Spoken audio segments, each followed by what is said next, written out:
सत्य सनातन महिमा धर्म के प्रवर्तक श्रीमद् प्रबुद्ध गुरु महिमा महाप्रभु जी के प्रथम गृहस्थ शिष्य संत कवि भीम भोई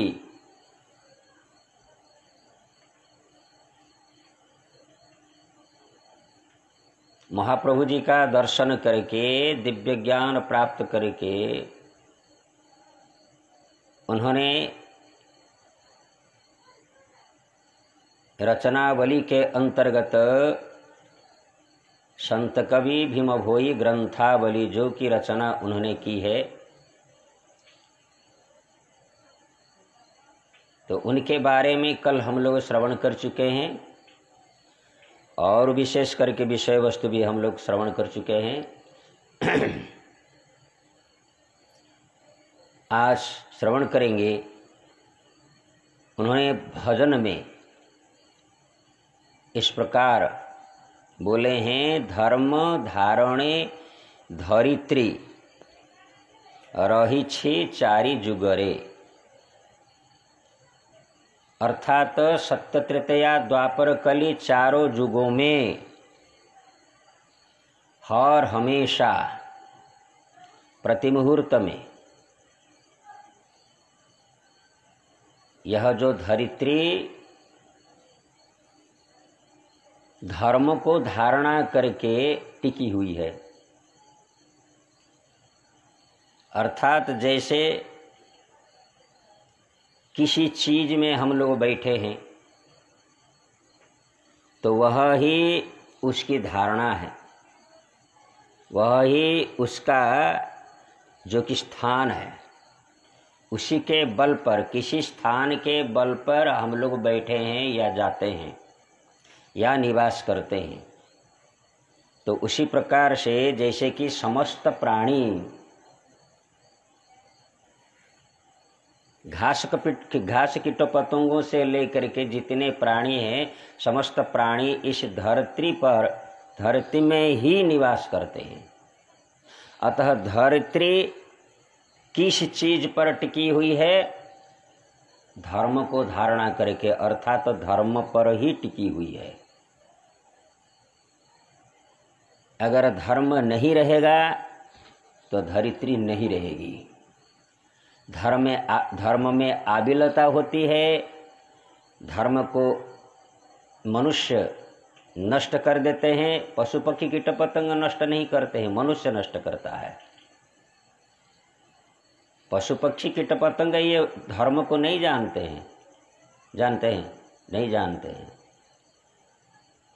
लेकिन मनुष्य को दिया गया है जानने के लिए, पालन करने के लिए। अतः मनुष्य ही उसको पालन कर सकता है। इसलिए अगर धर्म को ठीक से जानकारी कर नहीं पाएगा मनुष्य,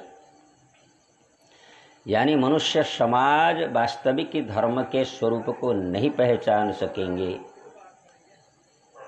उसका पालन कर नहीं पाएंगे, उसकी साधना कर नहीं पाएंगे, धर्म के जगह पर रह जाएगा और प्राणीगण जैसे के तैसे पशु पक्षी कीट पतंग की तरह अपना तब क्या करेंगे? धन को रोजगार करके खाएंगे, पिएंगे, समय व्यतीत करेंगे। इसलिए धर्म के जगह पर रह गया। ये लोग अपना खाते पीते बाल बच्चों को जन्म करते हुए समय व्यतीत कर दिए, मर गए। मरता है जन्म होता है, मरता है जन्म होता है, इसी तरह अपना हो रहा है। अतः धर्म को अगर पालन नहीं किया गया तो यह पृथ्वी टिक नहीं पाएगी, जिससे कि यह पृथ्वी नष्ट होना शुरू हो जाती है।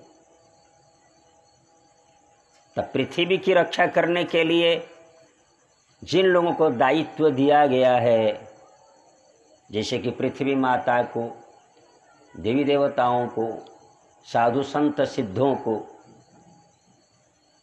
और फिर तपस्वी भक्त लोगों को, है कि नहीं? तपस्वी भक्त लोगों को, इन सबको जो दिया गया है दायित्व, ये अगर देखते हैं कि भाई अब धर्म नष्ट होने वाला है, पृथ्वी नष्ट होने वाली है, धर्म को नष्ट करके लोग अब पृथ्वी को विनाश की ओर ले जा रहे हैं और पृथ्वी की रक्षा करने के लिए परमात्मा के पास आराधना की जाए, ताकि परमात्मा इस संसार में अवतार धारण करें, इस पृथ्वी की रक्षा करें। इसलिए सत्य तृतीया द्वापर कली चारों युगों में ही धर्म के बल पर यह पृथ्वी टिकी हुई है और किसी भी चीज में टिक नहीं सकती। न कोई राजा इसको रक्षा कर सकता है, न कोई यंत्र रक्षा कर सकता है, न कोई मशीन रक्षा कर सकता है, न कोई भी। इस प्रकार से संत कवि भीम भोई कहते हैं।